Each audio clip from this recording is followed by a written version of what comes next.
श्रावणपूर्णिमायामखण्डे लीनाय श्री अडवीशस्वामी गुरुवर्याय सनातनधर्मोद्धारणकारणाय नमो नमः शिवरामवधूताय गीतामन्दिरस्य संस्थापकाय गीतायज्ञप्रारम्भिताय श्रीशिवरामवधूतशिष्यवर्याय नमो नमः श्री अडवीशाय नमो नमः श्री अडवीशाय। ఆలయముక అధిష్టాత్రి దేవుళ్ళైన శ్రీ వాసుదేవ సమేత అందరు దేవతలకు ప్రణామం చేస్తూ అర్చనీయ వందనీయ శ్రోత్రియ బ్రహ్మనిష్ట బ్రహ్మలీన శివరామ అవధూతల స్వాముల వారికి ప్రణామం చేస్తూ అర్చనీయ వందనీయ శ్రోత్రియ బ్రహ్మనిష్ట బ్రహ్మలీన అడవీశ స్వాముల వారికి ప్రణామం చేస్తూ సభను అలంకరించిన సద్భక్తులందరికీ నారాయణ స్మరణ. మనము గత కొన్ని రోజుల నుంచి భగవద్గీత విచారణ జరుపుకుంటున్నాము. ఇందులో క్రమంగా నిన్న మంచి శ్లోకం పైన విచారణ మనం చేస్తూ ఉంటుంది. దైవీయేష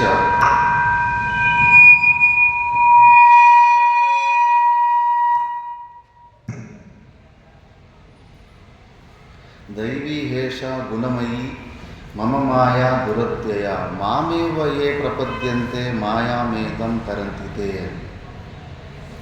ఫస్ట్ చాలా దుర్జయత్వం అని కూడా చూపించారు. ఈ మాయాన్ని గెలవడం అనేది అంత ఈజీ కాదు. చాలా చాలా దురత్యయ అంటే చాలా దుఃఖేన, చాలా కష్టపడితే కానీ మనం ఈ మాయ నుంచి మనం బయటపడలేము అని చెప్పేసి. కానీ సొల్యూషన్ కూడా ఉంది. ఊరికే బెదిరించి భయపెట్టాలని కాదు ఉద్దేశం, దానికి సొల్యూషన్ కూడా ఇచ్చారు.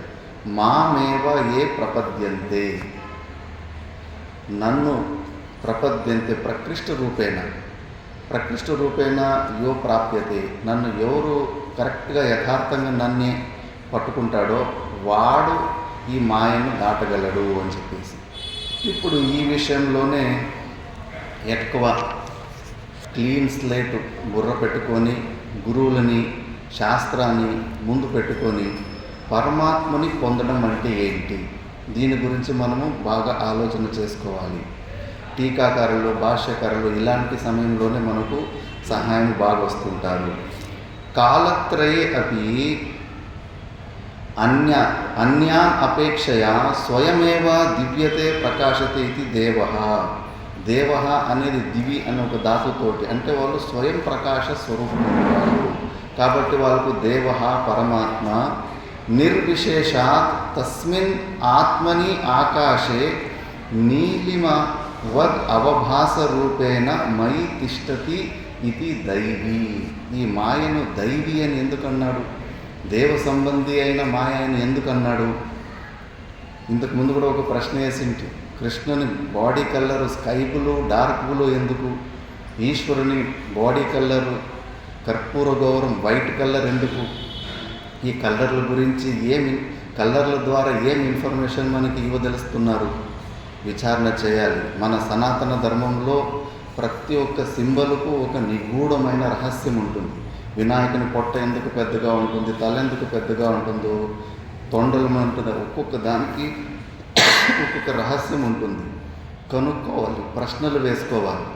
పింక్ కలర్ ఎందుకు లేదు కృష్ణ పరమాత్మని, పింకు రెడ్ ఇలాంటి వేరే కలర్లు, కేవలం బ్లూ కలరే ఎందుకు ఉంటుంది, విచారణ చేయాలి. ఇక్కడ టీకాకారి చెప్తున్నారు, తస్మిన్ ఆత్మని ఆకాశే నీలిమవద్ అవభాస రూపేణ మయి తిష్టతి ఇది దైవీ. నా స్వరూపము నిర్గుణ నిరాకారమైన స్వరూపమే. అధ్యాస భాషలో ప్రశ్న అవుతుంది.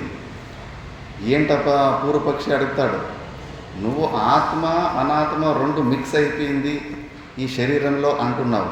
పూర్వపక్షి అంటాడు, సాధ్యమే లేదు. యుష్మద్దస్మత్ ప్రత్యయ గోచరయోహో తమ ప్రకాశవద్ విరుద్ధ స్వభావయోహో ఇతరేతాన్ ఉపపత్తి. ఇతరేతాన్ అంటే కన్నా లైటు ప్రకాశం, అంధకారము ప్రకాశము ఎంత విరుద్ధంగా ఉంటాయి? రెండు ఒక చోట ఉండడానికి సాధ్యం ఉంటుందా? లైట్ ఉంటే అంధకారం ఉండదు, అంధకారం ఉంటే లైట్ ఉండదు. అంత ఆపోజిట్ ధర్మాలు ఉన్నాయి, ఆత్మధర్మాలు అనాత్మ ధర్మాలు. ఇవి రెండు మిక్సప్ అయిపోతాయి ఏంటి? మళ్ళీ మాటికి అంటున్నావు అధ్యాసం అయిపోయిందంటే సూపర్ ఇంపోజిషన్. ఏదో తాడు పాములాగా కనిపించిందంటే మేము ఒప్పుకుంటాము. తాడు కూడా సొట్టబిట్లు ఉంటుంది, కలర్ కూడా ఉంటుంది. పాము కలర్లోనే తాడులు ఉంటాయి కాబట్టి ఎన్నో సిమిలారిటీలు ఉంటాయి. దానికి దీనికి కంపారిజన్ చేసుకోవడానికి సిమిలారిటీస్ ఉంటాయి కాబట్టి తాడు పాములాగా కనిపించిందంటే ఒప్పుకుంటాను.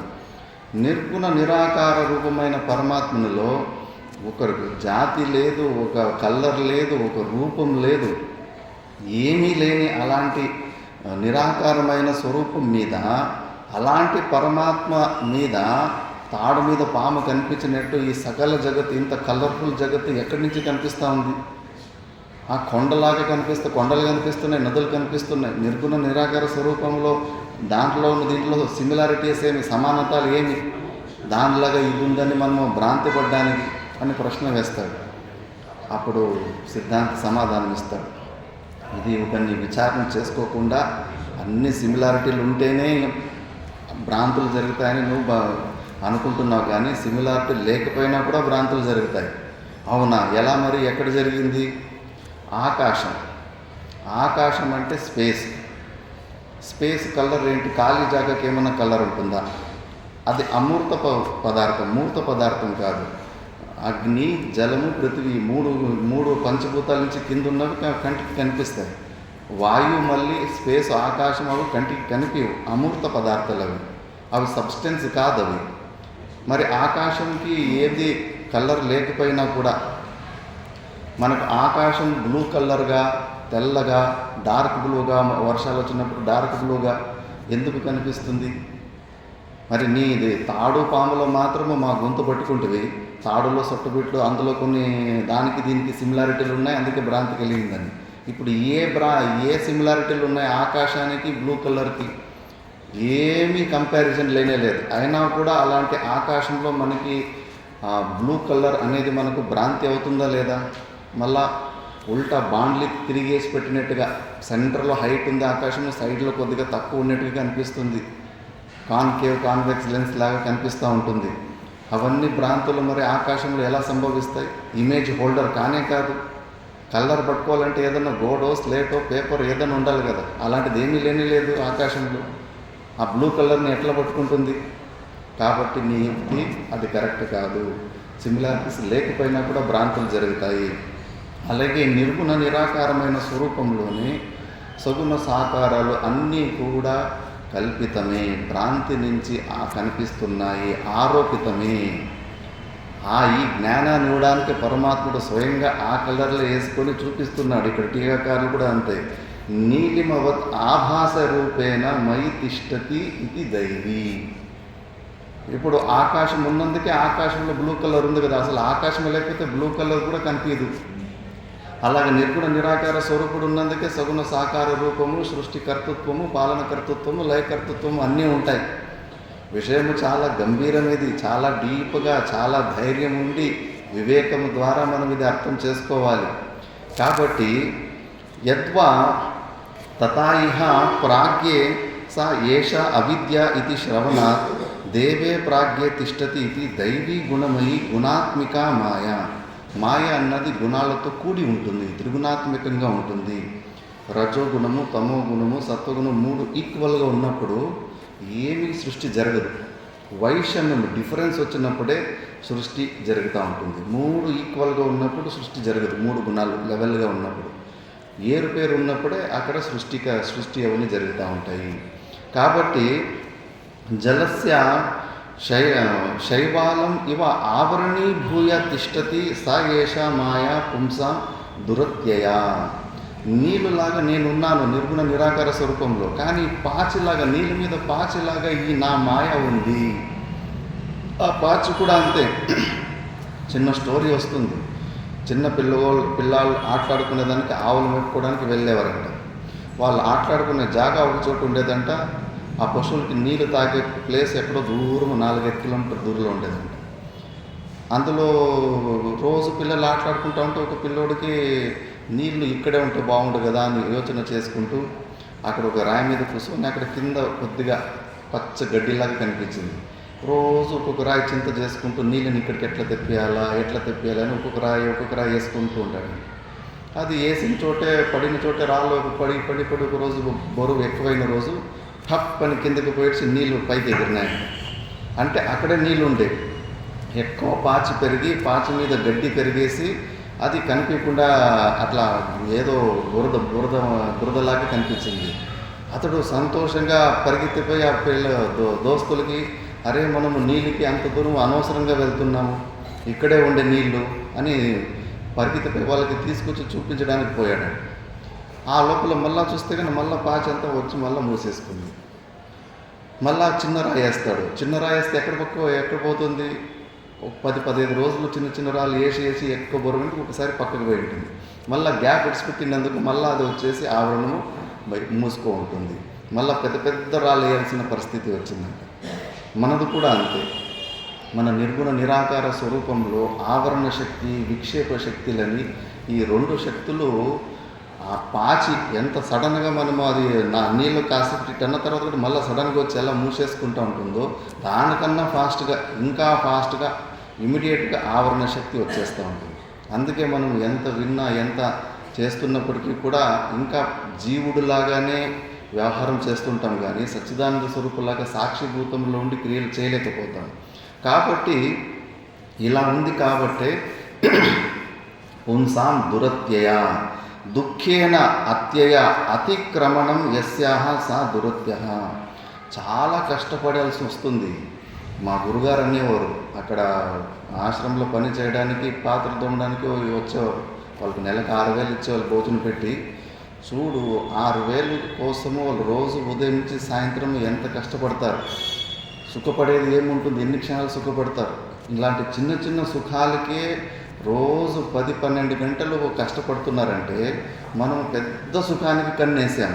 ఎంత సుఖం కాదు, పరమానంద సుఖం, అల్టిమేట్ సుఖానికి పరిశ్రమ లేకుండానే అక్కడికి వెళ్ళిపోతాం అనుకోవడం మీ భ్రాంతి అంతే. ఇప్పటి వరకు జీవన్ముక్త పురుషుల్లో అంత అనాయాసంగా దాన్ని స్వభావానికి తిరిగి వెళ్ళింది స్టోరీ లేదు. ఈ జన్మలో కాకపోతే పూర్వ జన్మలో ఎన్నో అప్లా పాపడు బేలాహి అంటే చాలా కష్టపడి ఉంటారు. కాబట్టి మనము కూడా దృష్ట అదృష్ట విషయ సుఖ తత్సాధన సర్వస్వ పరిత్యాగ యమ నియమాది దుఃఖేన ఏవ అత్యేతుం శక్యతే నా అన్యేన అతయేవ దురత్యయ దుర్జయ హి కలు. అంత ఈజీ కాదు, చాలా కష్టపడాలి, కమిట్మెంట్ ఉండాలి, స్ట్రాంగ్ కమిట్మెంట్ ఉండాలి. ఎంత కమిట్మెంట్ అంటే ఈ శ్రవణ మనన నిధిధ్యాసనం తప్పితే వేరేది ఏది కొద్దిగా కూడా ఇంపార్టెన్స్ ఉండద్దు. ఇందులోనే ఎక్కువ ఉండాలి, దీనికోసమే మిగతాదంతా జీవితం ఉండాలి. అంత స్ట్రాంగ్ కమిట్మెంట్ ఉన్నప్పుడు వైరాగ్య సాధన చతుష్టయ సంపత్తులు, వివేక, వైరాగ్యము ఇవన్నీ పూర్తిగా వచ్చే వరకు ప్రయత్నం చేస్తూనే ఉండాలి. అందుకే ఇది చాలా కష్టము. మాయా దుర్జయత్వం లోక శాస్త్ర ప్రసిద్ధం. అది ఏమో కొత్త విషయం కాదు, అది చాలా కష్టమనే విషయము లోక ప్రసిద్ధం అంటున్నారు టీకాకారు. అందరికీ తెలుసు, అది మనకు తెలియని విషయం కాదు. ఎవరు కోటికి ఒక్కరే దాన్ని జయిస్తున్నారు. మళ్ళీ శాస్త్ర ప్రసిద్ధం కూడా. శాస్త్రంలో ఎన్ని పురాణాలు, నారదుడికి ఎన్నిసార్లు మాయ అంటే ఏంటని క్వశ్చన్ మార్క్ అడిగినందుకే ఎన్నిసార్లు మాయలో పడి మళ్ళా బుద్ధి తెచ్చుకున్నాడు. కాబట్టి చాలా కఠినం ఇది. అందుకే ఏవం మాయాజయే ప్రయత్నాధిక్యం బోధయిత్వా తత్తరణోపాయం చ స్వయమేవ ఆహా. అది చాలా కఠినమైన విషయం చెబుతూ దాన్ని దాటే ఉపాయాన్ని కూడా ఇస్తున్నాడు. ఏంటి అది? మామేవ ఏ ప్రపద్యంతే, నన్ను ఎవడు సరిగ్గా పొందుతాడో వాడే ఈ మాయను దాటుకోగలడు. ఎలా పొందాలి? నిష్కామనయ ఈశ్వరార్పణ బుద్ధ్యా బహు జన్మ స్వనుష్ఠిత పుణ్యకర్మ విశేషై శుద్ధాత్మానః సంతః వివేక వైరాగ్యాభ్యాం సర్వం సన్యస్య బ్రహ్మవిద్గురోః సన్నిధౌ శ్రద్ధయా తీవ్ర మోక్షేచ్ఛయా ప్రాప్త తదేకనిష్టయ శ్రవణ మననం చ కృత్వా షష్టేన ఉక్తరీత్యా మామేవ నిర్గుణం అదృశ్యత్వాత్ ఆత్మత్వాది లక్షణం చిదేకరసం పరం బ్రహ్మ నిత్య నిరంతర నిర్వికల్పక సమాధి నిష్టయ క్రియాంతర అనవకాశ ప్రదాయై ఏ యతయః ప్రపద్యంతే వాళ్ళు పొందుతారు. ఇంక మొత్తం స్టోరీనే చెప్పేశారు. మొత్తం సాధనలే చెప్పేశారు.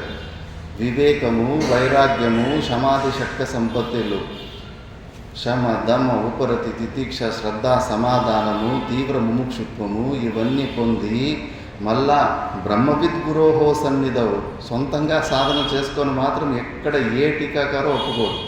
బ్రహ్మవిద్ అయిన శ్రోత్రి లాంటి గురువుల దగ్గర ఆయన సన్నిధిలో ఉండి ఆయన దగ్గర ఉండి శ్రద్ధయ తీవ్ర మోక్షేచ్ఛయ అన్నీ కొద్దిగా ఉంటాయి సాధన చతుష్టి సంపత్తిలో. ఆ పర్సంటేజ్ ఇంప్రూవ్ కావాలంటే అనుశాసనంలో ఉండాలి. అందుకే అర్జునుడు అనుషాది అంటాడు, నన్ను శాసించు కృష్ణ పరమాత్మ అని. గురువుల అనుశాసనంలో నేర్చుకున్నప్పుడే ఎన్నో నేర్చుకునే ఉంటాయి. ఆ గురువుల సన్నిధిలో ఉన్నప్పుడు రాగద్వేషాలు అప్పుడప్పుడు టక్కని బయటకు వస్తూ ఉంటాయి. అప్పుడు తక్కిడిలో పెడతాడు గురుదేవుడు, ఇప్పుడు నీ వేదాంత నిష్ట, నువ్వు ఇప్పుడు చెప్పిన కంప్లైంట్ రెండు తూకం వేసుకో, లేదా అజ్ఞానినని ఒప్పుకో, లేదంటే కన్నా దీనికి ఏమైనా ఆన్సర్ ఇస్తావా అని. అప్పుడు అలా ఎన్నో జరుగుతూ ఉంటాయి. అందుకే ఎంత చంచల మనసున్న వ్యక్తి వచ్చినా గురువు దగ్గరికి కొన్ని రోజులు స్టార్టింగ్లో గొడవలు పడుతూ ఉంటారు. మేము కూడా చూస్తుంటాం. మా విద్యార్థులు స్టార్టింగ్లో కంప్లైంట్లు, వీళ్ళ మీద వాళ్ళ మీద వీళ్ళు. ఒక సంవత్సరం తర్వాత ఏమి ఉండదు, కంప్లైంట్ లేకుండానే నడుస్తూ ఉంటుంది. మళ్ళీ నేను 4 సంవత్సరాలు గురుగారి దగ్గర ఉన్నప్పుడు ఒకే ఒక కంప్లైంట్ ఇచ్చాను అంతే, తర్వాత ఇంకేమీ లేదు. అలవాటు అయిపోతుంది. గురువుల దగ్గర ఉన్నప్పుడు రోజు ఎన్నో స్టెప్కి ఆచరణకు కరెక్షన్ జరుగుతూ ఉంటాయి కదా, ఆటోమేటిక్గా అవన్నీ ఈ సమాధి షట్క సంపత్తులు మెల్లమెల్లగా వచ్చేస్తూ ఉంటాయి. అలా గురువుల సన్నిధిలో ఉండి వాటినన్నీ పొందిన తర్వాత మామేవ అంటే ఇక్కడ నిర్గుణం అదృశ్యత్వాత్, నిర్గుణ స్వరూపాన్ని యథార్థంగా తెలుసుకుంటే మాత్రమే నువ్వు ఈ మాయను జయించగలవు అని చెప్పేసి. ఇది చాలా కష్టము జీర్ణం చేసుకోవాలంటే. ఇక్కడ ఇంకా ఎలాంటి యుక్తులు ఇస్తాడంటే ధైర్యం ఉండాలి. ఎందుకంటే సగుణ రూపంలో ఉపాసన చేసుకొని దాన్ని ఒక్కసారి మనం తీసేసుకోవాలంటే ఎవరికైనా కష్టమవుతుంది. నాకే కోపం వచ్చేది ఈ అద్వైత సిద్ధాంతం గురించి స్టార్టింగ్ ఏంటి ఇది అని చెప్పేసి. రామకృష్ణ పరమహంసుల స్టోరీని ఆదర్శంగా తీసుకోండి. ఫస్ట్ దేవి ఉపాసన చేస్తూ ఉన్నాడు, పరదేవి దర్శనం అంతా అవుతా ఉంది. అయినా కూడా ఆత్యంతిక దుఃఖ నివృత్తి పరమానంద ప్రాప్తి పొందలేకపోయాడు. రోజు సూర్యాస్తం అవుతా ఉంటే అమ్మా అమ్మా అమ్మా అని పొరలాడుతూ ఏడ్చేవాడంట. పొరలాడడంటే కన్నా రక్తాలు వచ్చేట్టుగా కారేటట్టుగా పొరలాడేవాడంట. ఇంకా దాని తర్వాత మళ్ళీ యోగ్యమైన శిష్యుడు ఉన్న కాడికి గురుతత్వం వ్యాపకంగా ఉంటుంది. ప్రహ్లాదుడిని హిరణ్యకశిపుడు అడగలేదు, ఎక్కడుంటాడు నీ దేవుడు, ఈ ఖమ్మంలో ఉంటాడా అంటే కన్నా ఖమ్మంలో నుంచి బయటకు రాలేదు. వ్యాపకతత్వం, గురుతత్వం. గురువు అంటే కన్నా చేతిలో కాలున్న వ్యక్తిని పాంచభౌతికమైన దేహాన్ని మనం అనుకోవద్దు. అది జడ వస్తువులో నుంచి కానీ బర్రెల రూపంలో కూడా ఉపనిషత్తులో బ్రహ్మ విద్యను పొందేశారు. మనలో శిష్యత్వం రెడీ అయినప్పుడు ఆ గురుతత్వం ఎక్కడ కావాల్సిన అక్కడ వ్యక్తమైపోతూ ఉంటుంది. కాబట్టి ఇంకా అదే సమయానికి అక్కడ తోతాపురి గారు తిరుగుతున్నప్పుడు ఎదురైనప్పుడు అతనికి అర్థమైపోతుంది ఇది పొండు అయింది అని చెప్పేసి. అందుకే మనము సాధన చతుష్టి సంపత్తుల ద్వారా శ్రవణ మనల ద్వారా మంచి పండు కావాలి. ఏదో కొద్దిగా వింటే ఏమి సరిపోదు. ఇక్కడ అంటారు నా అన్నేన శ్రవణ మాత్రేన ఆత్మానం కృతార్థం మన్యమాన అని. ఏదో కొద్దిగా వినేసి పురాణంలాగా వినేసి తెలుసుకున్నాను అనుకున్న వాడికి ఇది సిద్ధించదు అని చెప్పేస్తారు. బాగా ప్రయత్నం చేయాలి. మనసు పండు అయిపోవాలంటే కనుక దానికి యాస్టకు రావాలి. ఈ విషయాల గురించి ఈ ప్రపంచం గురించి మళ్ళీ అది చింతన చేయడానికి దానికి యాస్టకు రావాలి. అట్లా దానికి దెబ్బలు కొట్టాలి. దోష దర్శనం చూపించి అది ఇంకా వద్దరనైనా నన్ను వదిలిపెట్టాయని మనసే మనల్ని అనాలి.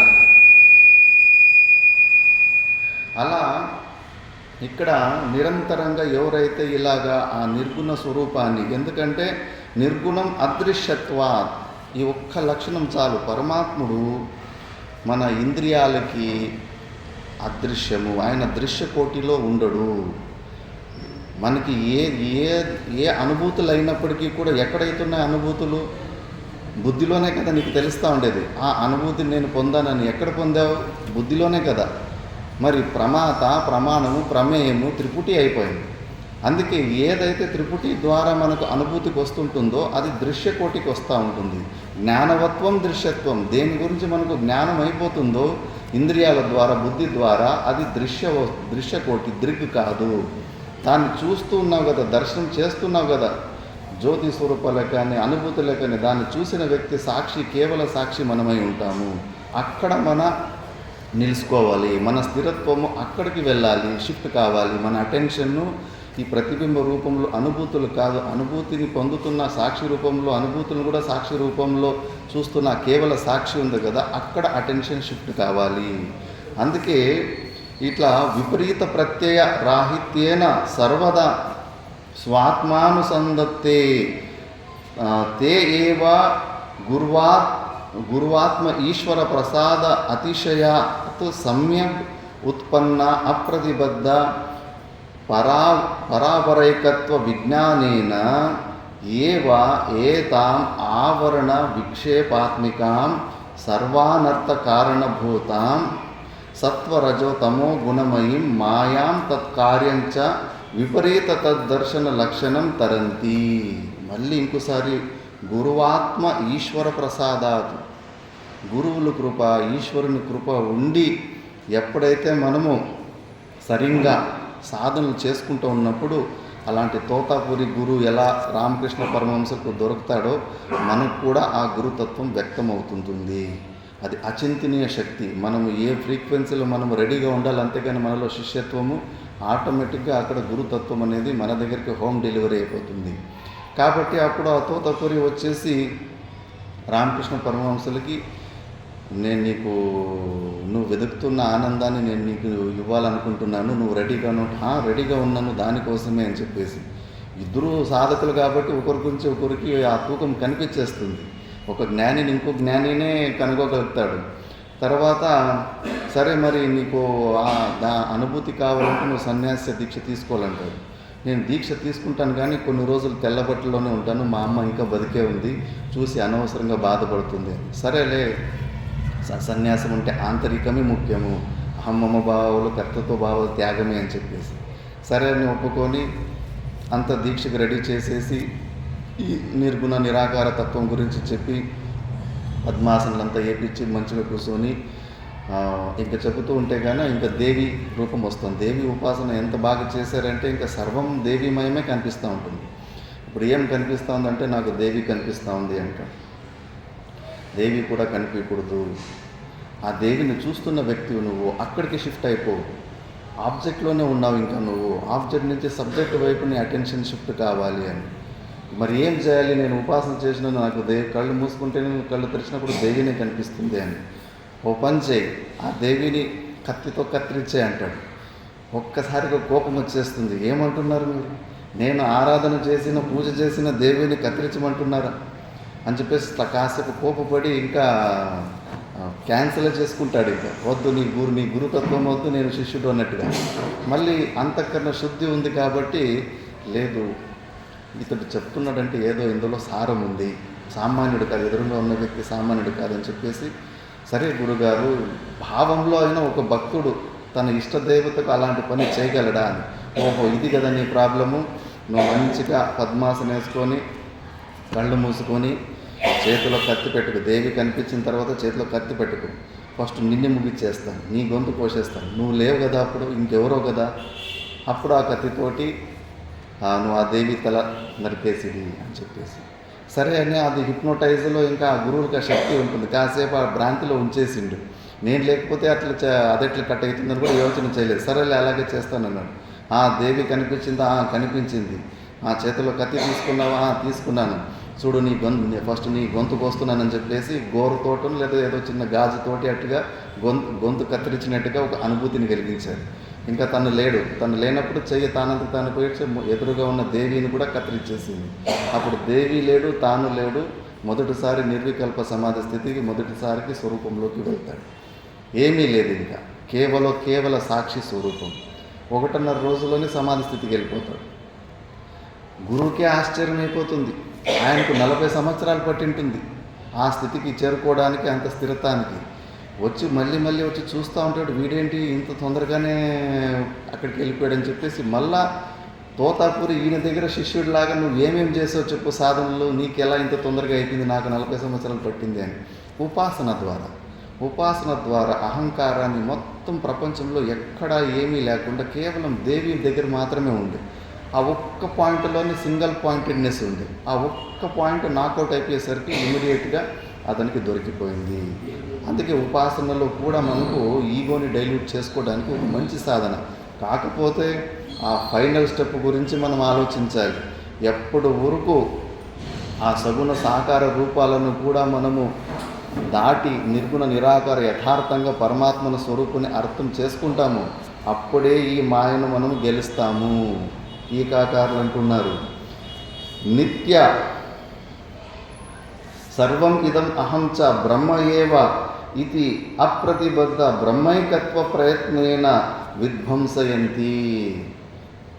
నేను తప్పితే ఈ ప్రపంచంలో నాకు భిన్నంగా ఇంకేమీ లేదో అన్న దృఢ నిశ్చయం ఉన్నప్పుడే నీకు ఈ మాయని నువ్వు గెలవగలుగుతావు. నీకన్నా భిన్నంగా కొద్దిగా కూడా ఏదన్నా ఉంది అని అనుకున్నావో అయిపో, మళ్ళీ ద్వితీయాద్ భయం భవతి, మళ్ళీ మొత్తం ప్రపంచం సృష్టి అయిపోతుంది. వశిష్ఠ మహర్షి కూడా అంతే.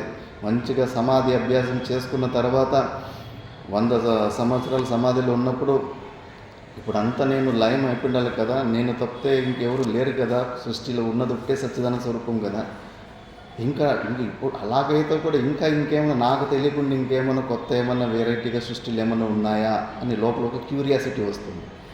క్యూరియాసిటీ వచ్చి కళ్ళు తెరిచి చూడాలనుకుంటాడు. 2 సూర్యులు 2 చంద్రులు కనిపిస్తారు. ఏంటి, అరే మిమ్మల్ని ఎవరు సృష్టించారు అని అడుగుతాడు. అదేంటి మీరే సృష్టించి నన్ను అడుగుతారని అవి అంటాయి.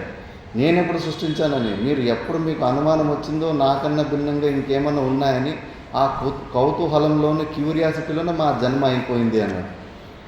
అంటే మనము నిశ్చయము ఎంత పక్కా ఉండాలంటే ఆ సచ్చిదంత నిర్గుణ నిరాకార స్వరూపము అది నా స్వభావమైంది, దీనికన్నా అతిరిక్తంగా ఇంకేమీ లేదు అని కంప్లీట్గా శ్రవణ నిధిధ్యాసనలో చేసి ఆ క్యూరియాసిటీని కూడా మనము చంపుకున్న రోజు ఆ స్థితిలో మనము ఎక్కువగా నిలుస్తాము.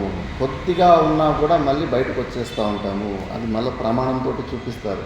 కాబట్టి అలా ఎవరైతే సాధన చేసుకుంటారో వాళ్ళే ఈ మాయను జయించగలరు. నిత్య నిరంతర బ్రహ్మనిష్టయ రజోగుణాన్ రాగాదీన్ తమోగుణాన్ విపరీత భావాదీన్ సత్వగుణాంశ శమాదీంశ తత్కార్యాని చ ప్రవృత్తి నివృత్తి అహం మమ ఇత్యాదీని సర్వాణి అతీత్య ఇహైవ సంసారాన్ ముక్తా భూత్వా విదేహముక్తిం సుఖం అఖండమాత్మీయం ప్రాప్నువంతి. ఎప్పుడైతే మనము ఇంకా ఒక బ్రహ్మత్వ స్వరూపం తప్పితే వేరే ఇంకేమీ లేదు అని చెప్పేసి 3 ప్రకారాలు గుణాలు, రజోగుణ కార్యము, తమో గుణ కార్యము, సత్వగుణ కార్యము అన్నిటి కార్యాలను కూడా త్యజించినప్పుడు అప్పుడు మనము ఆ అఖండమైన ఆనందాన్ని పొందుతాము. నా అన్య శ్రవణ మాత్రేణ ఆత్మానం కృతార్థ మన్యమాన ఇత్యర్థ. ఊరికి ఏదో కొద్దిగా సత్సంగాలు పురాణాలు విన్నట్టు వినేస్తే ఇది అయ్యే పని కాదు. విన్నట్టే ఉంటుంది, వచ్చినట్టే ఉంటుంది, తెలుసుకున్నట్టే ఉంటుంది. కానీ ప్రతిరోజు మనసా వాచ కర్మన ఏదైనా అటాక్ అవుతున్నప్పుడు నొప్పి వేస్తూనే ఉంటుంది. దుఃఖం అనుభవంలో ఉండదు. జ్ఞానం ఉన్న చోట దుఃఖం ఉండదు. దుఃఖం అనుభవంలోకి వస్తుందంటే ఇంకా జ్ఞానం కలగలేదు. స్వప్నమే పెద్ద గురువు అంటారు. మనకు జ్ఞానం కలిగిందా లేదా అని తెలుసుకోవడానికి జాగ్రత్తలో అభ్యాసం వల్ల మనసావాచకరణ ఎవరన్నా అటాక్ చేసినా కూడా రియాక్ట్ చేయకుండా మనము ఆపేసుకుంటాము. కానీ స్వప్నంలో ప్యూర్ ఇంప్రెషన్, జాగ్రత్త వస్తుంది, స్వప్నంలో ఇంప్రింట్ అది. ఒకవేళ స్వప్నంలో నువ్వు ఎవరైనా తిడుతుంటే కొడుతుంటే నువ్వు నొప్పి అనుభవిస్తున్నావు అంటే కానీ నీకు ఇంకా జ్ఞాననిష్ట కలగలేదు, ఇంకా పెండింగ్ ఫైల్ ఉంది అని చెప్పేసి. జీవన్ముక్త పురుషులకి స్వప్నాలు కూడా సత్వగుణ ప్రధానంగానే స్వప్నాలు వస్తుంటాయి. స్వప్నాల్లో కూడా వాళ్ళు జీవన్ముక్త పురుషుల్లాగానే ఉంటారు. అక్కడ కూడా సుఖ దుఃఖాలు వాళ్ళకు స్పృహ ఉండదని జ్యోతిర్బ్రాహ్మణంలో టీకాకారులు స్పష్టం చేశారు. కాబట్టి దుఃఖం అనుభవంలో ఉందంటే ఇంకా జ్ఞానం కలగలేదు. ఆ ఈగో ప్రిక్ అవుతుందంటే కానీ ఇంకా ఏదో రిపేర్ చేసుకోవాలి, ఇంకా విచారణలో పెండింగ్ ఉంది అని చెప్పేసి. దాని సాక్షిభావంలో చూసేంత సామర్థ్యం ఉందా? అప్పుడు పర్వాలేదు, నువ్వు సహజ సమాధి స్థితిలో ఉన్నావని. లేదు, నొప్పి వేస్తుందంటే మాత్రము ఇంకా జ్ఞానం కలగలేదు. అందుకే కొద్ది శ్రవణంలో అయ్యే పని కాదు ఇది అని. మళ్ళీ అత్ర మామేవ ఏ ప్రపద్యంతే ఇది అస్మత్ శబ్దేన సగుణం వస్తు నా వివక్షితం. టీకాకారులు సామాన్యం కాదు, మహాయోగులు వీళ్ళు అర్థం చేసి వివరణ ఇస్తున్నారు. సగుణ వస్తు కాదు, సగుణం గురించి సగుణ సాకార రూపాన్ని పొందని చెప్పడం లేదు.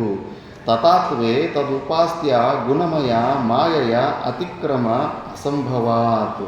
ఎందుకంటే సగుణ రూపంలో ఉన్నది అది కూడా త్రిగుణాత్మకమైన స్వరూపమే కదా, సగుణ సాకారం.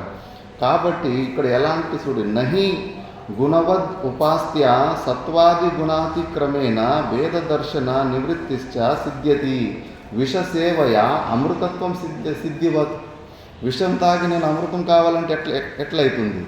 నువ్వు అమృతుడు కావాలంటే కానీ అమృతాన్ని తాగాలి.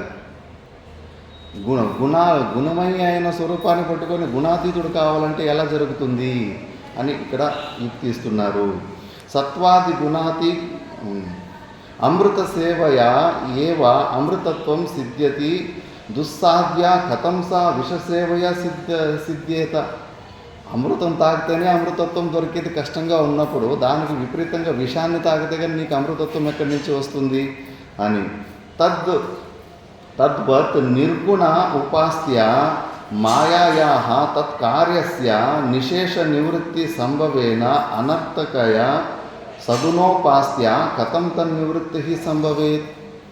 ఈ ఒక స్టెప్పు రామకృష్ణ పరమహంసుల దృష్టాంతాన్ని దృష్టిలో పెట్టుకొని కొద్దిగా సాహసం చేసుకోవాలి.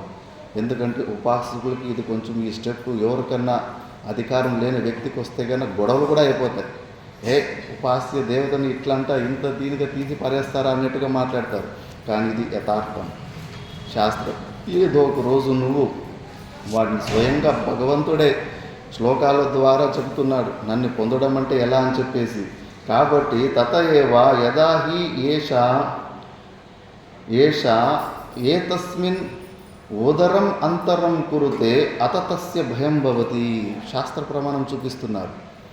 కొద్దిగా మనకన్నా కొద్దిగా ఏదన్నా డిఫరెన్స్గా భేద బుద్ధి వచ్చిందంటే గాన అతతస్య భయం భవతి, వాడికి భయం వేస్తుంది అని. మన స్వరూపం కన్నా భిన్నంగా ఏది దర్శనం మనము చేయకూడదు. నిశ్చయం చేసుకొని ఏ జీవభావంలో నింకి మనము సచ్చిదానంద స్వరూప భావంలోకి పోయిన తర్వాత మనకిన్న భిన్నంగా ఇంకేమీ లేదు.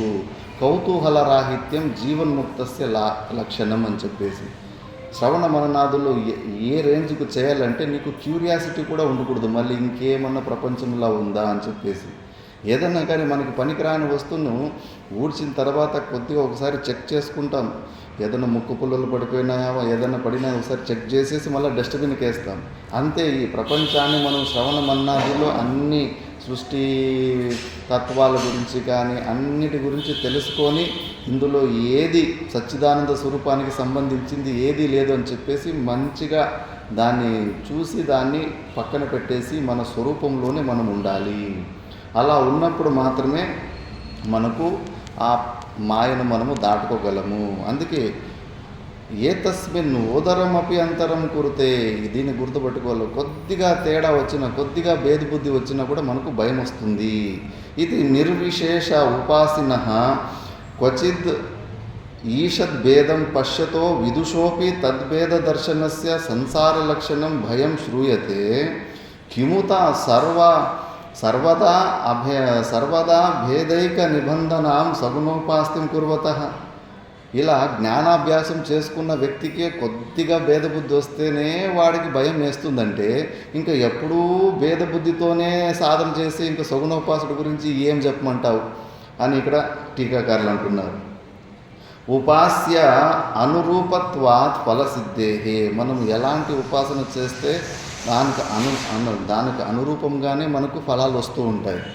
నహి ఉపాస్తి భేదే ఫలభేద అస్తి, నహి పిచుమంద సేవావత ఆమ్రసేవా ఫలమస్తి తద్వత్.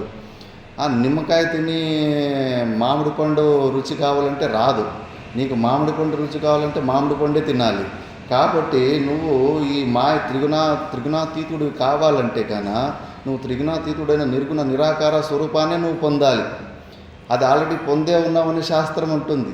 కేవలం తెలుసుకో, సొంతం చేసుకో. ఆ మనసు బుద్ధులే అడ్డం వస్తున్నాయి. గురుగారు ఒక శిష్యునికి చెప్పారంట, గురుగారు నేను నా స్వరూప జ్ఞానాన్ని పొందాలంటే ఏం చేయాలంటే నేను ఉండకూడదురా అన్నాడంట. గురువులేమో కరెక్ట్గానే ఉత్తరం చెప్పాడు, వాడు ఉల్టాగా అర్థం చేసుకున్నాడు. రోజు కిటికీ చూసి గురుగారు రూమ్ వైపు చూసేవాడంట. ఏం రా రోజు నా రూమ్ వైపు చూస్తున్నామంటే, మీరే అన్నారు కదా గురుగారు, మీరు లేకుండా అయితేనే నేను నా స్వరూపాన్ని పొందుతానంటే. అరే నేను చచ్చిపోవాలని కాదురా, నేను ఉండకూడదు అంటే నీలో ఉన్న నేను ఉండకూడదు అని చెప్పేసి అంటే అది ఒకటే మధ్యలో వస్తుంది. రమణ మహర్షుల దగ్గర కూడా ఎవరో ఒక విదేశీ భక్తురాలు వచ్చి, గురుగారు మీ కృప మా మీద ఎప్పటికీ ఉండాలని. అది 24 గంటలు ఉంది కృప, మధ్యలో నువ్వు అడ్డం వస్తున్నావు అని. నువ్వు మధ్యలో అడ్డం రావద్దు. నేను అనేది ఏదో కాన్సెప్ట్ తోటి మధ్యలో బుద్ధిలో వస్తుంది కదా, దాన్ని రానికుండా ఆపేసిది. అది 24 గంటలు కంటిన్యూస్గా ఉండే ఉంది. ఆత్మానుభూతి నుంచి మనము ఒక్క సెకండ్ కూడా బయటికి రాలేదు. ఎవ్వరికి ఇప్పటి వరకు ఉపనిషత్తుల్లో కానీ పురాణంలో కానీ నేను లేను అనే అనుభవం లేనే లేదు. నేను 10 రోజులు లేకుండా అయిపోయింటి అనే అనుభవం ఎవరికీ లేనే లేదు. ఎప్పటికీ నేను ఉన్నాననే అనుభవమే ఉంది. కాబట్టి మనము ఆ ఆత్మానుభూతి నుంచి ఒక్క సెకండ్ కూడా బయటికి రాలేదు. మరి ఎందుకు ఆ ఆనందత్వాన్ని పొందలేకపోతున్నామంటే, నేను దాని నుంచి బయటకు వచ్చేసి భ్రాంతితోటి ఈ శరీరాలతోటి సంబంధం పెట్టుకొని బయటకు వచ్చేసానని భావిస్తున్నామంతే, కల్పన ద్వారా అంతే. ఆ కల్పనని ఈ మాయ ఎంత కఠినంగా ఉందంటే, ఎంత రహస్యంగా ఉందంటే ఇందులోనే ఇరుక్కుపోయాము. లేకపోతే మనము ఆ సచ్చిదానంద స్వరూపులమే ఉన్నాం. దాన్ని తెలుసుకొని సొంతం చేసుకోవాలి. తెలుసుకుంటున్నాము కానీ సొంతం చేసుకోవడానికి మధ్యలో కొన్ని గ్యాపులు వస్తున్నాయి. క్లారిటీ మిస్సింగ్ ఉంది. అది అంతఃకరణలో ఉన్న అశుద్ధి వల్ల. మాతా మాణికేశ్వరమ్మ అక్కడ చెప్పేది, ఊరికే ఏడుస్తున్నారా మీరు? ఏదన్నా మీరు ఏడవడానికి నిజమైన కారణం ఉంటే ఏదన్నా నేను పరిష్కారం చెప్పాలనుకుంటే, ఏమి మీరు ఏడవడానికి నిజమైన కారణం లేనే లేదు. లేని దుఃఖాలని ఉన్నట్టుగా భావించుకొని ఏడుస్తున్నారు. ఈ శరీరాలకు మనకు సంబంధం లేదు. ఉంటే ఉంటాయి, పోతే పోతాయని వదిలిపెట్టేయాలి. మీరు పూర్వజన్మలో పాపం పనులు చేసిన దానివల్ల, మీ అంతఃకరణలో అశుద్ధి ఉండడం వల్ల ఈ చిన్న విషయం, చిన్న సత్యాన్ని గ్రహించి స్వీకరించి సొంతం చేసుకోలేకపోతున్నారు. అందుకే ఫస్ట్ నిష్కామ కర్మయోగం, ఫస్ట్ సేవ చేయండి, భక్తి చేయండి అని చెప్పేసి వాళ్ళకంతా అవన్నీ పనులు చేపిస్తూ ఉంటారు. ఇంతే, అంతఃకరణలో ఉన్న అశుద్ధి వల్లనే మన సంపత్తిని మనము సొంతం చేసుకోలేకపోతున్నాము. ఎలాగ కర్ణుడు కుంతీపుత్రుడు అయినప్పటికీ కూడా ఆ కుంతీపుత్రత్వంతో వచ్చే ఆనందాన్ని ఉన్నప్పటికీ కూడా ఎప్పటి వరకు తెలుసుకోలేదు. అప్పటి వరకు సూతపుత్ర అన్నప్పుడు కుమిలిపోతున్నో మనం కూడా అంతే. సచ్చిదానంద స్వరూపులైనప్పటికీ కూడా దాన్ని తెలుసుకొని సొంతం చేసుకునే వరకు మనకి ఇంకా ఈ దుఃఖం అనేది అలాగే ఉంటుంది. కాబట్టి ఇక్కడ తథాచ శృతి యథాకృతం అస్మిన్ లోకే పురుషో భవతి తతేతః ప్రేత్య భవతి తం యథాయతోపాస్తే తథైవ భవతి. ఇంకోటి శాస్త్రము ఒక దృష్టాంతం ఇస్తుంది. ఇప్పుడు మనము మగవాళ్ళుగా పురుషులుగా కొంతమంది, స్త్రీలుగా కొంతమంది పుట్టినాం కదా. మ్యాక్సిమం మనం నెక్స్ట్ జన్మలు పురుషుడు పురుషుడిగానే ఉంటాయి, స్త్రీలు స్త్రీగానే ఉంటాయంట. విపరీతంగా ఇక్కడ ఏమైనా కోరికలు పెట్టుకోకుండా పోతే, ఇప్పుడు చూడండి లేడీస్కి ఫ్రీ బస్సు ఫెసిలిటీస్ ఉన్నాయి. చాలామంది మనసులో అయ్యో మగవాళ్ళ కన్నా ఆడవాళ్ళుగా ఉంటే కన్నా ఆ ఫెసిలిటీ వస్తుందని ఇలా ఏదన్నా అనుకుంటేనే మనము స్త్రీలుగా అలా అనుకుంటే పుట్టే అవకాశం ఉంటుంది. కానీ లేకపోతే మ్యాక్సిమంగా పురుషులుగా ఉన్నాడు నెక్స్ట్ జన్మలో కూడా పురుషుడిగానే పుడతాడు అని మనం ఏ భావంతో ఉంటామో అలాంటి శరీరాలు మనకు వచ్చేస్తూ ఉంటాయి. ఏదో విపరీతంగా ఏదో ఆ స్త్రీగా పుట్టి ఎక్కువ కష్టాలు అనుభవించి లేదపై వచ్చే జన్మ నేను పురుషుడిగా పుట్టాలని తీవ్రంగా అనుకుంటేనే చేంజ్ అయితే, కానీ లేకపోతే మ్యాక్సిమం అలాగే పుడుతుంటాము. శాస్త్ర ప్రమాణం ఉంది. అందుకే ఉపాసనలో కూడా మనం అర్థం చేసుకోవాలి ఉపాసన టెక్నిక్ ఏది అని చెప్పేసి. ఇప్పుడు మనము ఏ దేవతను ఉపాసన చేస్తామో ఆ దేవత గురించి ఎంత శక్తివంతంగా మనం తెలుసుకుంటాము, అంతే శక్తివంతంగా ఆ దేవత మనకు ప్రొజెక్షన్ మనకు బయటికి కనిపిస్తుంది. దానికి మించి కాదు. నువ్వు ఆ దేవత గురించి ఎంత శక్తివంతమైన దేవత అని తెలుసుకుంటావు అంతే శక్తివంతంగానే కనిపిస్తుంది. ఆలోచించండి, రామకృష్ణ పరమహంసులకి దేవీనే జ్ఞానబోధ చేయొచ్చుగా ఉంది కదా, ఎందుకు చేయలేదు? తోతాపురి ఇంకో శరీరము ఇంకొక ఉపాధి అవసరం ఎందుకు వచ్చింది? ఆలోచన చేయాలి. ఉపాసన ఒక ఫైనల్ ఏది అని చెప్పేసి మన ఒక అది బుద్ధి తంత్రం. సగుణ ఉపాసన, సగుణ రూప దర్శనాలు ఇవన్నీ కూడా మన బుద్ధి తంత్రాలు. కర్తుం అకర్తుం అన్యతా కర్తుం ఎత్ర ప్రాప్యతే తద్బుద్ధి తంత్రం అని చెప్పేసి ఆప్షనల్గా ఎక్కడ ఉంటుంది. అందుకే మనకి ఇష్టమైన ఫేసులు ఎన్టీ రామారావు లాగానే కృష్ణుని చూసుకుంటాము, ఆ కర్ణాటకలో రాజకుమార్ లాగా కృష్ణుని చూసుకుంటారు. ఆ రూపంలోనే మనకు దర్శనాలు అవుతూ ఉంటాయి. ఏదో ఒకటి ఒక ఫేసు ఒక కలరు ఏదో ఒకటి ఫిక్స్ చేసుకుంటాం, ఆప్షనల్ కాబట్టి. అందుకే ఉపాసనలు మనము ఎలా ఉపాసన చేస్తే దాని రిజల్ట్ అలాగే ఉంటుంది. కాబట్టి మనము నిర్గుణ నిరాకార స్వరూపం గురించి ఎక్కువ చింతన చేస్తూ ఉంటే కనుక అహంగ్రీవ ఉపాసన, ఈ విచారం కూడా మనం ఏమనుకుంటాం మనకు తెలియకుండా అహంగ్రీవ ఉపాసన చేస్తూ ఉంటాం. అది ఉత్తమమైన ఉపాసన అది. అలా చేస్తూ చేస్తూ చేస్తూ ఏదో ఒక రోజు మనము ఆ స్వరూపంలోకి తిరిగి వెళ్తాము. అందుకే తథైవ భవతి అసన్నేవ స భవతి అసద్ బ్రహ్మ ఇది వేద చేత్. నువ్వు అసత్ బ్రహ్మ అసత్ వస్తువుని పట్టుకుని అది బ్రహ్మ అంటే నువ్వు కూడా అసత్తే అయిపోతావు. సత్ బ్రహ్మను పట్టుకుంటే నువ్వు సత్తే అవుతావు. తథా స్మృతిశ్చ యో యథా మాం ప్రపద్యంతే తాస్తథైవ భజామ్యహం. ఎవరు ఎలా నన్ను ఏ రూపంలో నన్ను నా దగ్గరికి వస్తారు నేను అలాగే వాళ్ళకు నేను ఆన్సర్స్ ఇస్తాను, అలాగే వాళ్ళకి కనిపిస్తుంటాను, అలాగే నేను వరాలు ఇస్తుంటాను అని చెప్పేసి. మాయా ఖలు బ్రహ్మాత్మనో బ్రహ్మజగతో వేద దర్శన హేతు తస్య ఏవ ప్రవర్ధకం అత్యంత భేద దర్శన లక్షణం అయం ఉపాస్య మాం అహమేవ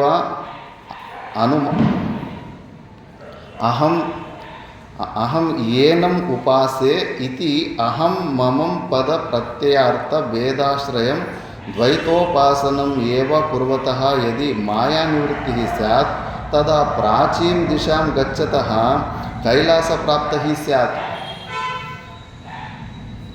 ఇప్పుడు కన్యాకుమారి వైపుపై నేను మానస సరోవాన్ని కైలాస పర్వతాన్ని చూడడం అంటే కన్నా ఎంత విపరీతంగా ఉంటుందో, అలా మనము సగుణ ఉపాసన చేసుకొని నిర్గుణ నిరాకార స్వరూపాన్ని పొందాలనేది అంత వైడ్ ఆపోజిట్ అని టీకాకారులు అంటున్నారు. చాలా ధైర్యం ఉండాలి ఈ మాటలు జీర్ణం చేసుకోవాలనుకుంటే. అంత క్వైట్ ఆపోజిట్. నేను కర్త కాదు నేను భోక్త కాదు అని చేసుకునే అభ్యాసాలు నువ్వు ఉపాసన చేసేవాడివి. నువ్వు ఉపాసి దేవత. అహంభావము జీవభావము లేకుండా చేయగలవా ఉపాసన? నేను జీవుడు అనే భావం ఉంటేనే కదా నువ్వు ఇంకొక నీకన్నా భిన్నంగా ఇంకొక పరమాత్మని చూడాలి. ఆ పరమాత్మని నువ్వు భజన చేసుకోవాలి, స్మరణ చేసుకోవాలి. మరి నువ్వు ఆ కర్తృత్వ భావాన్ని 200% దృఢత్వం చేసుకుంటావు. ఎమోషనల్లో కానీ చాలా ఇన్వాల్వ్ అయిపోయావంటే కన్నా మళ్ళీ ఆ ఎమోషన్ నుంచి బ్రేక్ చేయడానికి చాలా కష్టమవుతుంది. రామకృష్ణ పరమహంసలకి ఆ ఎమోషన్ నుంచి బయటకు రావడానికి కష్టమైపోయింది. అందుకే అది ఇంకా క్వైట్ ఆపోజిట్ డైరెక్షన్లో ఉంటుంది.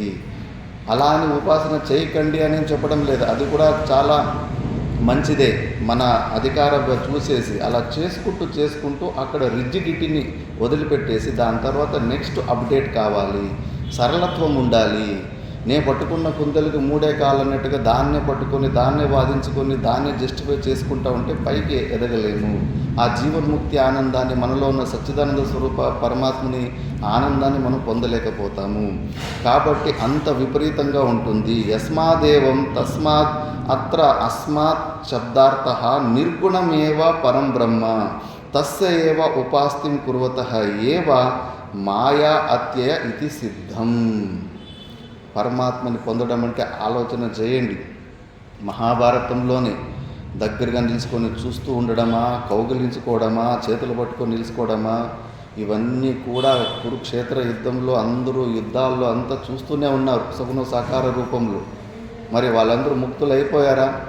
మోక్షాన్ని, ఆత్యంతిక దుఃఖ నివృత్తిని పొందారా? కాదు. పరమాత్మని పొందడం అంటే అలా కాదు. స్వయంగా అర్జునుడిగా చెప్తున్నావు, ఇంకా నువ్వు నా పరమాత్మని పొందాలంటే నువ్వు అమానిత్వాది లక్షణాలు, దైవీ సంపత్తులు, సాధన చతుష్టయ సంపత్తులు, గురువుల దగ్గర పోయి ఉపదేశం తీసుకోవాలని అన్ని ఉపదేశాలు చేస్తున్నాడు. అర్జునుడు అడగచ్చుగా ఉండు కదా, అదేంటి నేను పొందే ఉన్నాను కదా, నీ పక్కలోనే ఉన్నాను కదా, ఇంకేం పొందేది నిన్ను అని. ఆ రూపంలో కాదు, సగుణ సాకార రూపంలో పొందమని చెప్పలేదు కృష్ణ పరమాత్ముడు. నిర్గుణ నిరాకార స్వరూపంలో అహంతయ బ్రహ్మానుభవం అంటే ఏంటి? విషయ అనుపరక్త చిత్త స్ఫురడం బ్రహ్మానుభవం. అవిషయతయ, విషయ రూపంలో ఇదంతయ కాదు, యాజ్ ఎ సబ్జెక్ట్ అహంతయ విషయ అనుపరక్త చిత్తతయ, విషయీభావంలో కాదు. ఇది అహం అనే ఒక ప్రత్యయానికి ఆలంబన రూపంలో ఇండికేట్ చేసుకుంటూ ఉండాలి బుద్ధిలో. చిత్తస్ఫురణం, ఒక చిత్తలో ఒక స్ఫురణ వస్తుంది, దాన్ని బ్రహ్మానుభవం అంటారు. కాబట్టి నువ్వు అలా నన్ను పొందిన రోజు నువ్వు ఈ మాయను నువ్వు దాటుకోగలవని ఇక్కడ చెప్తున్నారు. ఇప్పుడు మళ్ళీ నమాం దుష్కృతినో మూఢాః ప్రపద్యంతే నరాధమాః మాయయా పృతజ్ఞాన ఆసురం భావమాశ్రితాః. ఇలాంటి నా స్వరూపాన్ని ఎందుకు పొందలేకపోతున్నారంటే దుష్కృతులు, తప్పుడు పనులు చేసేవాళ్ళు, మూఢులు, ఈ ఆసురీ సంపత్తిని పొందిన వాళ్ళు ఈ మాయను దాటుకోలేరు. ముందు వస్తాయి అవన్నీ. దంభో దర్పోభిమానశ్చ క్రోధపారుష్యమేవ చ అజ్ఞానం చాభిజాతస్య పార్థ సంపదమాసురీం అని చెప్పేసి ఆసురీ సంపత్తులు ఏమేమి వస్తాయి. ఈ ఆసురీ సంపత్తులు మనలో ఉన్నప్పటికీ మనము ఈ మాయను మాత్రం మనము దాటుకోలేము. అంత సులభము కాదు ఈ మాయ అంటే. అందుకే ఇప్పుడు పరమాత్ముడు చెప్పే 2-3 శ్లోకాల్లో అర్థం చేసుకోవాలి. పరమాత్ముడు దేని స్తుతిస్తున్నాడు, యద్ స్తూయతే తద్ విధీయతే. దేని గురించన్నా పరమాత్ముడు స్తుతిస్తున్నాడంటే మనల్ని నువ్వు దాన్ని ఫాలో కా, నువ్వు దాన్ని అలా అవ్వు అని చెప్పడానికి. అందుకే చతుర్విధా భజంతే మాం జనాః సుకృతినోర్జున ఆర్తో జిజ్ఞాసురర్థార్థి జ్ఞానీ చ భరతర్షభ. 4 ప్రకారాల భక్తులు ఉన్నారంట. ఆర్తుడు, జిజ్ఞాసు, అర్థార్థి, జ్ఞాని అని చెప్పేసి. ఆర్తుడంటే గజేంద్ర మోక్షంలో గజేంద్రన్ కష్టాల్లో, అది ఏదో శాపాల వల్ల మొసలి ఏనుగులాగా ఇద్దరు శత్రువుల్లాగా అలా పుట్టింటారు స్టోరీలో. ఆ స్టోరీలో ఆ గజేంద్రునికి 1,00,000 మంది భార్యలు, ఆడేనుగులు భార్యలుగా ఉంటారంట. అంత వైభవంగా ఉన్న ఏనుగు ఆ నీళ్ళల్లో జలపాతాలకి అని వచ్చినప్పుడు ఇంకా ఆ మొసలు వచ్చి పట్టేసుకుంటే మొత్తం ఫస్ట్ అంతా చాలాసేపు స్వంత శక్తితోటి బాగా ప్రయత్నం చేస్తుంది. ఎంత ప్రయత్నం చేసినప్పటికీ కూడా ఇంకా మొసలి చేసే అటాకులకి ఇంకా కంప్లీట్, ఇంకా నా వల్ల నన్ను నేను రక్షించుకోలేను అని తెలుసుకున్నప్పుడు సంకటబంధాగా వెంకటరమణ అన్నట్లు దుఃఖం వచ్చినప్పుడు ఏ పరమాత్ముడా నన్ను రక్షించు అని. ఆ రక్షించు పద్యాల్లో కూడా అక్కడ కూడా జ్ఞానమే వ్యక్తమవుతుంది. ఫస్ట్ కేవలం విష్ణు స్వరూపాన్ని వైకుంఠవాసి అని పిలుస్తూ ఉంటాడు. మరి వైకుంఠవాసి అన్నప్పుడు నువ్వే దూరం పెట్టేస్తుంది, ఎంత దూరం డిస్టెన్స్ పెట్టేస్తుంది. మరి అక్కడి నుంచి రావాలంటే కనీసం గరుడ సమేతాన్ని అంటే కానీ ఆ గరుడ వాహనం మీదన్నా కూర్చొని వచ్చేవాడు. ఇంకా సరే డైరెక్ట్గా ఆయన ఇంకా అక్కడి నుంచి వస్తుంటే లేట్ అవుతూ ఉంటుంది. లాస్ట్కి నిర్గుణ నిరాకార స్వరూపంలో నిశేష జయత అని చెప్పేసి నేతి రూపంలో స్తుతించిన తర్వాత నువ్వు అంతటా వ్యాపకంగా ఉన్న పరమాత్ముడు ఆ నిర్గుణ నిరాకార స్వరూపుడా అంతటా నువ్వే ఉండవన్నప్పుడు టక్కనప్పుడు ప్రత్యక్షమైపోయి పరమాత్ముడు సుదర్శన చక్రంతో అతన్ని కాపాడేస్తారు. అలాంటి కొంతమంది భక్తులు ఉంటారు. అది కూడా మంచిదే. భగవంతుని మీరు ఏ ఫీలింగ్లో అయినా మీరు భగవంతునే తెలుసుకోండి. ప్రేమించాలనుకున్న భగవంతున్నే తెలుసుకోవాలి. కష్టాలు వచ్చినప్పుడు భగవంతుని తెలుసుకోవాలి. సుఖం వచ్చినప్పుడు పరమాత్మని తెలుసుకోవాలి. జిజ్ఞాస ఉన్నప్పుడు కూడా పరమాత్మ గురించిన జిజ్ఞాస ఉండాలి. ఆఖరికి మీకు కోపం వచ్చినా వైరం వచ్చినా కూడా భగవంతుడితోనే పెట్టుకోండి వైరం. రావణాసురుడు వీళ్ళందరూ కూడా వైరభావంతో ఆ ఫీలింగ్తో పెట్టుకొని కూడా వాళ్ళకు సద్గతులు అయ్యాయి. వాళ్ళేం నరకానికేం పోలేదు మళ్ళీ. ఎందుకంటే ఆ పరమాత్మ వస్తువు అలాంటి వస్తువు. నువ్వు ఏ ఫీలింగ్తో అయినా ఆయన గట్టిగా పట్టుకో. ఉప్పు బొమ్మ కోపంతో నేను సముద్రంలోతో తెలుసుకోవాలని పైన, ప్రేమతోటి నేను సముద్రంలోతో తెలుసుకోవాలని పైన, ఎలాంటి భావంతో పోయినా కూడా అది స్వయంగా సముద్రమే అయిపోతుంది. పరమాత్మని మీరు కంటిన్యూస్గా ఏ ఫీలింగ్లో అయినా ఆయన రోజు మీరు తెలుసుకుంటూ ఉండండి, తప్పకుండా ఆయన స్వరూపులు అయిపోతారు. కాబట్టి కష్టాలు వచ్చినప్పుడు పరమాత్మనే తెలుసుకోవాలి. ఆర్తావుడు మళ్ళా జిజ్ఞాసు ప్రహ్లాదుడు పరమాత్మ తత్వం గురించి కొద్దిగా తెలుసుకున్నాడు. ఇంకా స్పష్టంగా తెలుసుకోవాలని చెప్పేసి ప్రహ్లాదుని దృష్టాంతం. మళ్ళీ అర్థార్థి అంటే ధ్రువుడు కూడా మంచి భక్తుడే. కాకపోతే మోక్షాన్ని అడగకుండా వాళ్ళ తండ్రితోటి రిజెక్ట్ అయినందుకు ఆ ఫీలింగ్ అయిపోయి ఆ తండ్రి దగ్గర క్లోజ్నెస్ గురించి వరాలు అడిగేసి అంత చిన్న వరాలు అయిపోయి ధ్రువ నక్షత్రం అయిపోయాడు. మళ్ళా బాధపడతాడు, అయ్యో సాక్షాత్ నా మోక్షాన్ని పొందాల్సి పరమాత్మని స్వరూపాన్ని పొందాల్సిన ఛాన్స్ ఉంటే నేను చిన్న వరాలు అడిగేసి ఇప్పుడు ఈ కల్పం వరకు నక్షత్రం రూపంలోనే ఉండాలి. దాని తర్వాత జ్ఞాని వామదేవుడు గర్భంలోనే జ్ఞానాన్ని పొందేసి ఉంటాడు, ఉత్తమ అధికారి. ఇలా 4 ప్రకారాలు భక్తులు ఉంటారు. ఈ 4 ప్రకారాల్లో తేషాం జ్ఞాని నిత్యయుక్తః ఏకభక్తిర్విశిష్యతే ప్రియో హి జ్ఞానిన్యోత్యర్థం అహం సచ మమ ప్రియః. ఈ 4 ప్రకారాల భక్తులో భగవంతునికి ఎవరు ప్రియుడు? జ్ఞాని భక్తుడే చాలా ప్రియుడు అని పరమాత్ముడు అంటున్నాడు. దీని ద్వారా మనకి ఏం మెసేజ్ వస్తుంది? మీరు కూడా జ్ఞానులు కావండి. మరి నా మీద ప్రేమ ఉందంటున్నారు కదా, మరి నేను మిమ్మల్ని ఇష్టపడాలంటే కూడా మీరు కూడా జ్ఞానులు కావండి. ఆ జ్ఞానికి నేనంటే ప్రేమ, ఆ జ్ఞాని అంటే నాకు ప్రేమ అని చెప్పేసి. అంతే. మరి జ్ఞాని స్వరూపాలు అద్భుతంగా ఉంటుంది. అడివేశ స్వామీజీ వాళ్ళు చూడండి, ఇవన్నీ ఎవరి కోసం చేశారు? ఆ స్వరూపం ఎప్పుడు క్షణము పరోపకార స్వరూపంగానే ఉంటారు. ఇప్పుడు మనిషికి మనము ఎన్ని డబ్బులు ఇచ్చినా ఇండ్లు ఇచ్చినా వాడు ఆత్యంతిక దుఃఖ నివృత్తిని చేసుకోలేడు. వాడికి ఈ జ్ఞానాన్ని ఇస్తేనే వాడు ఆత్యంతిక దుఃఖ నివృత్తి చేసుకోగలుగుతాడు. ఈ ప్రపంచంలో మనకి ఎవరికన్నా మనం ఏదైనా సహాయం చేయాలనుకుంటే వాడిలో ఉన్న అజ్ఞానాన్ని తొలగించాలి. అంతేగాని చిన్న పుట్ట నువ్వు ఎన్ని డబ్బులు ఇచ్చినా ఏమి చేసినా ఎప్పటికీ వాడు దుఃఖాన్ని తొలగించుకోలేడు. కాబట్టి ఈ ప్రపంచంలో ఈ జ్ఞానదానం చేసేటోళ్ళే చాలా గొప్పవాళ్ళు. నేను మొన్నే గోరంట్ల స్వామి గురించి కొద్దిగా విన్నాను. ఎలాంటి మహానుభావుడు ఇంటి సొంత పని చేసుకొని కూలి పని కూడా చేసుకొని దాని ద్వారా భక్తుల ఇండ్లకి పోయిడ్సి ఇంటింటికి పోయిడ్సి కూడా జ్ఞానబోధ చేసి ఎంత మంచి వేదాంత తత్వాలని ఎలా స్ప్రెడ్ చేశాడు. అంత శరీర సంఘాతాన్ని చూడండి, ఎంత అద్భుతమైన శరీర సంఘాతం. మనకే ఆశ్చర్యం అనిపిస్తుంది, మనకే ప్రేమ పుడుతుంది. మరి భగవంతునికి ప్రేమ పుట్టదా అలాంటి జ్ఞాని పురుషులతోటి? కాబట్టి అలాంటి జ్ఞానులు కావండి మీరు. యథార్థంగా పరమాత్మని యథార్థంగా తెలుసుకున్నప్పుడే పరమాత్ముడు సంతృష్టి పడతాడు. ఎందుకంటే పరమాత్మనికి మనము దుఃఖాల్లో ఉండడం ఇష్టం లేదు. మనకు దుఃఖాల్లో లేకుండా చేయాలంటే కనుక మనకు జ్ఞానం పొంది మనం జ్ఞానులు కావాలి. అందుకే మన దుఃఖాలు తొలగించడానికి ఆయన అలా స్తుతిస్తున్నాడు. అలా అని ఏదో ఆర్తుడు జిజ్ఞాసుని వీళ్ళని చిన్న చూపు చూస్తున్నాడని అనుకోకండి. ఇంట్లో 4 పిల్లలు ఉంటే కన్నా తల్లిదండ్రులు కూడా ఎవరు డల్గా ఉంటాడో వాడిని తిడుతూ ఉంటారు. బాగా ఎవరు పర్ఫామ్ ఎక్కువ చేస్తుంటాడో వాడిని ఎగ్జాంపుల్గా చూపించి మిగతా వాళ్ళని తిడుతూ ఉంటారు. అలా అని పర్ఫామ్ బాగా చేసేవాడి మీద ఎక్కువ ప్రేమ ఉంది, మిగతా వాళ్ళ మీద ప్రేమ లేదని కాదు, అర్థం చేసుకోవాలా. అలాంటి జ్ఞానాన్ని పొందండి. జ్ఞానాధిక్యాత్ ఫలాధిక్యం అని చెప్పేసి ఉదారా సర్వ ఏవైతే జ్ఞానీ త్వాత్మైవ మే మతం ఆస్థితః సహి యుక్తాత్మా మామేవానుత్తమాం గతిం. వీళ్ళు ఉదాసీన భావంతో ఉంటారు, అటాచ్మెంట్ ఉండదు, కర్తవ్య బుద్ధి ఉండాలి. మనం ఏమి సన్యాసం అంటే ఏదో అన్నీ వదిలిపెట్టేసి ఎర్రబట్టలు వేసుకొని బయటకు రావాల్సిన అవసరం లేదు. మనము చేస్తున్న పనులన్నీ చేసుకుంటూ కూడా పిల్లలు బాధ్యతగా, చాలా బాధ్యతగా చేస్తూ ఉండాలి. మరి బాధ్యతగా చేస్తూ కూడా ఓవర్ అటాచ్మెంట్ ఉండద్దు, డ్యూటీ లాగా చేస్తూ ఉండాలి అంతే. అలా చేసుకుంటూ ఉంటే ఉదాసీన భావం వస్తుంది. ఓవర్ అటాచ్మెంట్, ఎక్కువ మోహం పెట్టుకుంటే మాత్రము పుత్రో నష్ట అహం నష్ట, అక్కడున్న సుఖ దుఃఖాలు నీకు మళ్ళీ అంటుకుంటూ ఉంటాయి. ఆ అటాచ్మెంటే ఈ శరీరంతో కూడా ఉండేది. అటాచ్మెంటే మనకు మృత్యులో ఎందుకు భయపడతారంటే మోహమే.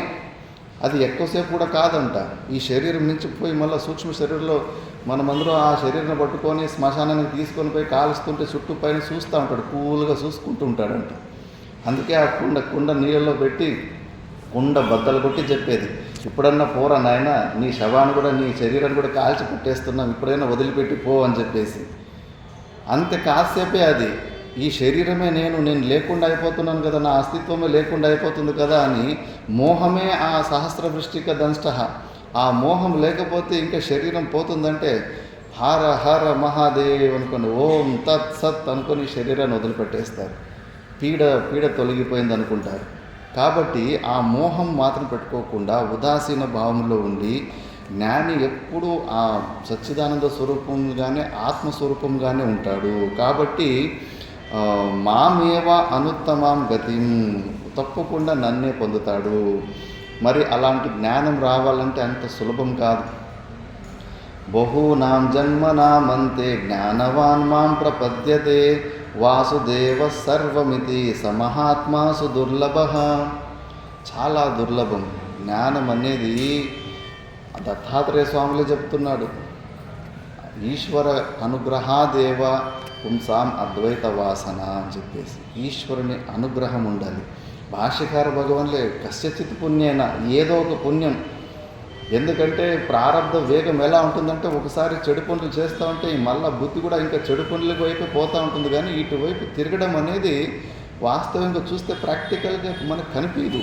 ఒక దుష్టుడు, ఒక దుర్మార్గుడు వాడు అన్నీ అలాంటి పనులు చేసుకొని పోతూ ఉంటే వాడు ఇటువైపు పుణ్యం మార్గం వైపు రావడానికి ఒకటి కూడా మనకు కనిపించదు. వాస్తవంగా ఏదో జన్మలో పుణ్యం ఉంటే కానీ మనం ఇటువైపు వస్తాము. ఇటువైపు వచ్చిన తర్వాత జ్ఞానము పొంది ఆ జ్ఞాన నిష్టని పొందడము చాలా చాలా కష్టంగా ఉంటుంది. ప్రయత్నం చేస్తున్న వాళ్ళకి అర్థమవుతుంది, అర్థమైనట్టే ఉంటుంది. ఆ దుఃఖమేమో అయితానే ఉంటుంది. కాసేపు సాక్షిభావంలో చూసుకోగలుగుతుంటాం, మళ్ళీ ఇమీడియట్గా ఏదో ఒక గొడవలో ఇన్వాల్వ్ అయిపోయింటాం. ఇన్వాల్వ్ అయిపోయి కొన్ని కర్మలు కూడా ఇంకొకరికి హింసా కర్మలు కూడా చేసేసి ఇంకొకరు దుఃఖానికి నిమిత్తులు కూడా అయిపోయింటాం. తెలుసుకున్నామా తెలీదా, ఇంకా తెలుసుకోలేదా, ఎన్ని ప్రకారాలైన సంశయాలు ఉంటాయో జ్ఞానంలో కూడా. అందుకే ఇది రహస్యాలలో కూడా చాలా పెద్ద రహస్యం. అది ఎక్కడన్నా నిధులు కానీ ఏదన్నా కానీ దానికి ఇన్ఫర్మేషన్ తెలియకుండా ఉంటేనే రహస్యం ఉంటుంది. ఇన్ఫర్మేషన్ వచ్చిన తర్వాత అది బట్టబయలైపోతుంది. దీనికి నువ్వు ఇన్ఫర్మేషన్ కంప్లీట్గా క్లియర్గా టీకాలు అన్ని ద్వారా ఇచ్చినా కూడా మనం మన స్వరూపాన్ని సొంతం చేసుకోలేకపోతున్నాం. అందుకే రహస్యాలు అనేది పెద్ద రహస్యం.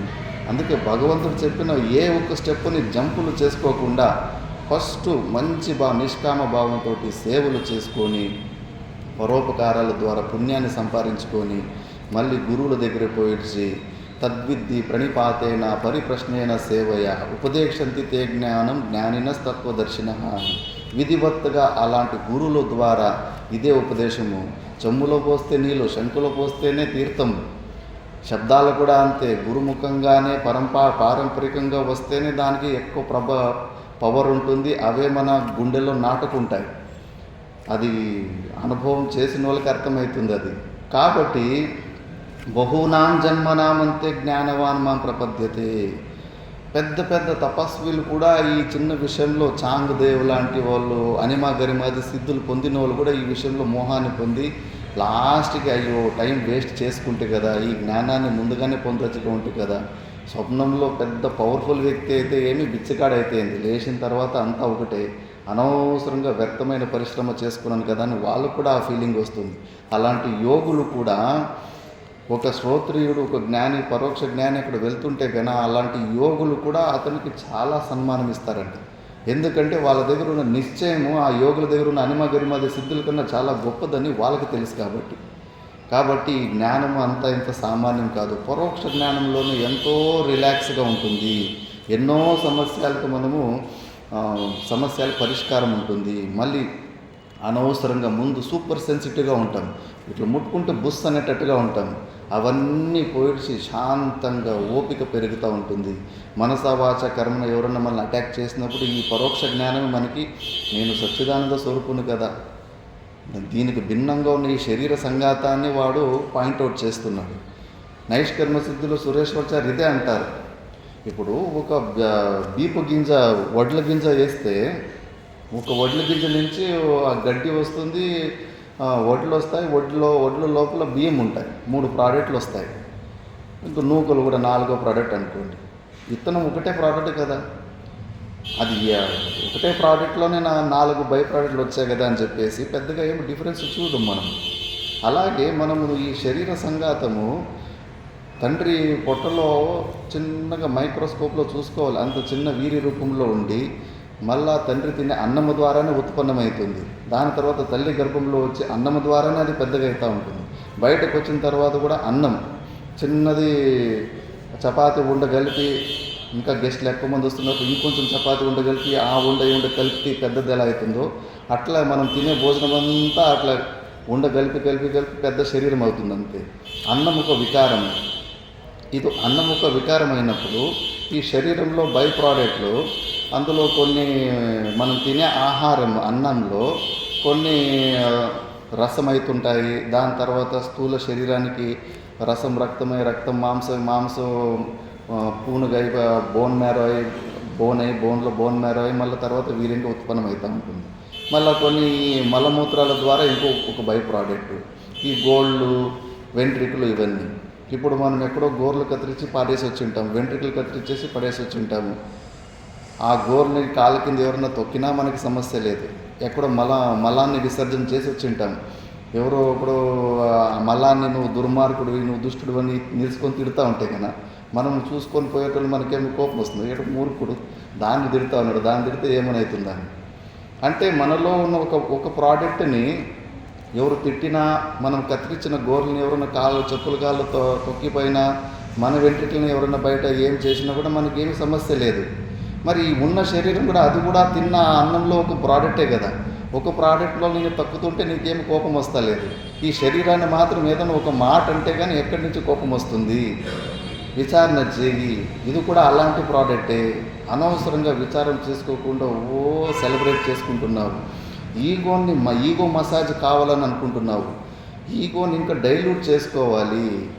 అందుకే విద్యారణ్య స్వామీజీ ధిక్కారాది తద్యోగ్యతా భావనతని, ఈ శరీరంలో ఏముంది పొగడ్డానికి? ధిక్కారానికి యోగ్యమైనది ఈ శరీరము. ఒక్కోటి పాటు పెట్టుకుంటే అంత అసహ్యం పుడుతుంది. బౌద్ధులు వాళ్ళు వైరాగ్య ప్రకరణలో వివేచన చేస్తారు.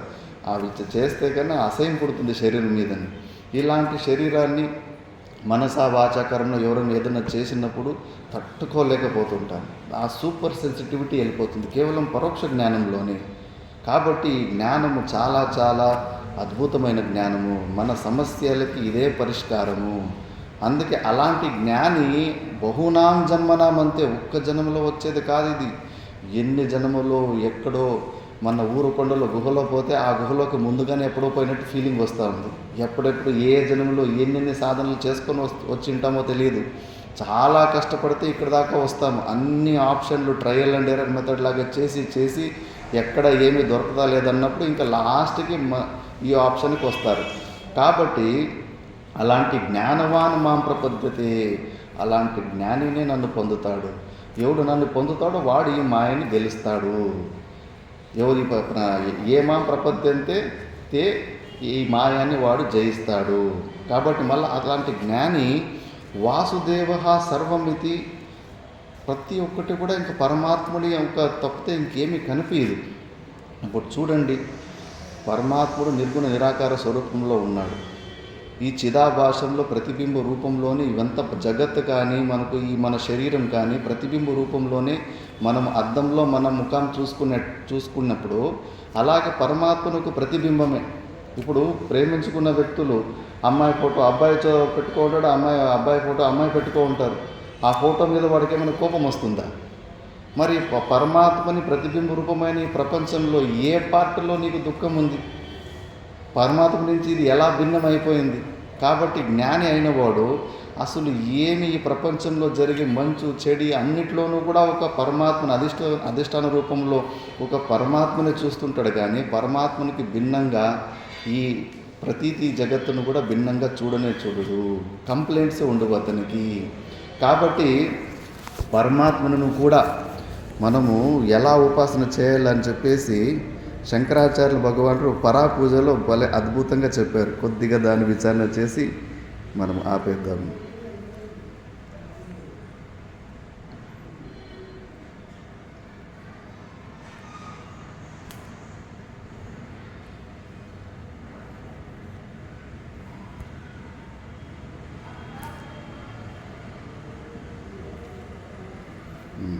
సమయం అయిపోయింది కాబట్టి మొబైల్ కూడా సహకరిస్తాను. అది రేపు దాని గురించి మనం విచారించాలి. మిగతాది మనం రేపు క్లాస్లో. ఓం పూర్ణమద పూర్ణమిదం పూర్ణాత్ పూర్ణముదచ్యతే పూర్ణస్య పూర్ణమాదాయ పూర్ణమేవావశిష్యతే. ఓం శాంతి శాంతి శాంతి.